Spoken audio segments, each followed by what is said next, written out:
je m'interroge un petit peu parce qu'il y a 1 heure, j'ai loué les qualités du contradictoire de ce conseil et là, ça fait 2 fois que j'interviens et que vous ne me répondez pas. Donc, je me suis un peu emballée, je crois.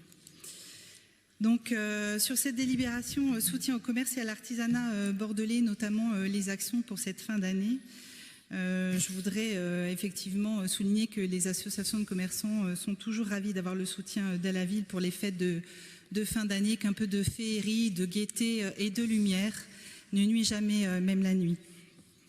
Certains, néanmoins, regrettent qu'il y ait de moins en moins d'illumination de Noël et quand on sait les difficultés que traversent nos commerçants, la ville pourrait peut-être prendre l'initiative d'illumination dans chacun des quartiers au lieu de se limiter à participer à celles portées par quelques associations de commerçants qui ne sont pas actives partout. C'est ma première proposition et j'espère que vous y répondrez.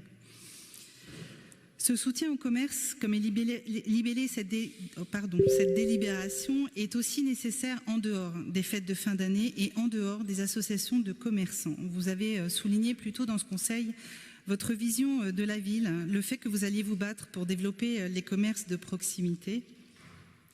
Donc oui, nous partageons évidemment cet intérêt pour tous les commerces de proximité qui maintiennent le lien social, qui animent les quartiers, qui sont des cœurs de vie, des vigies de centre-ville. Pour autant, on ne voit pas tant d'actions que cela de la part de la ville pour les protéger.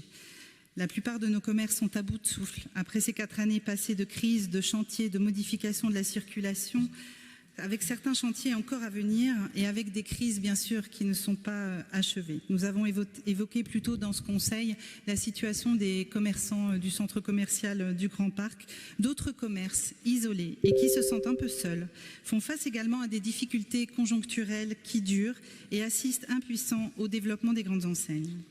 Nous votons régulièrement ici des délibérations coup de pouce, des soutiens pour des actions culturelles ou des associations pour la petite enfance comme aujourd'hui, mais cette liste n'est bien sûr pas exhaustive.